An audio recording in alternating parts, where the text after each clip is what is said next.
برای قفل کردن گره مانتر یا گره حمایت، اون چیزی که توی سیستم های نجات خیلی به کارت میاد، یک راهکار خیلی ساده داره و چند تا تکنیک ریز داره. اینا رو قراره تو این کلیپ در موردش صحبت کنم.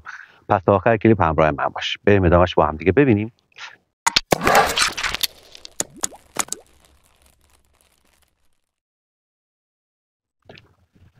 ببین، تو یه زمانی صعود کردی تو یک مسیری، داری یه نفر رو حمایتش میکنی، به این شکل داری حمایتش میکنی، یا یه نفر میخوای فرود بفرستی، به هر شکلی، خب به هر شکلی، یا گره مانتر زدی یا گره حمایت زدی و داری روی گرهت فعالیتی انجام میدی.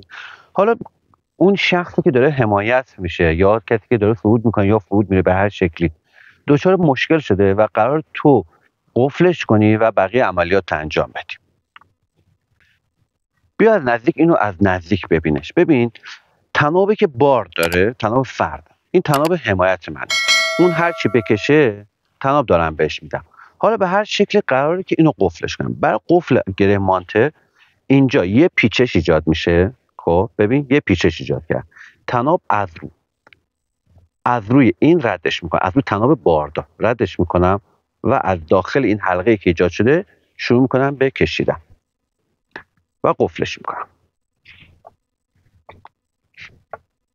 به این شکل در واقع یک قفل کوتاه دارم، اما این قفل کامل نیست. باید حتما یک گره ضامن هم پشتش بخوره. با این حلقه‌ای که ایجاد شده یک گره ضامن هم اینجا ایجاد.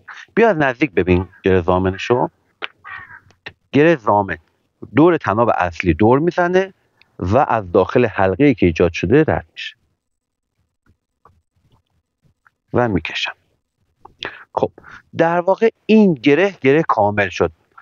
الان من میتونم با خیال راحت بگم که گره مانترم قفل شده. به این روش میگم میول، میشه مانتر میول. اگر جای شنیدی کلمه مانتر میولو، در واقع همین گره حمایت و قفلشه، مانتر میول. این مطلب رو یاد بگیر، خیلی به دردت میخوره. تو بحث نجات که قراره تو کلیپ‌های بعدی در موردش صحبت کنم، این خیلی کاربرد داره. دمت گرم.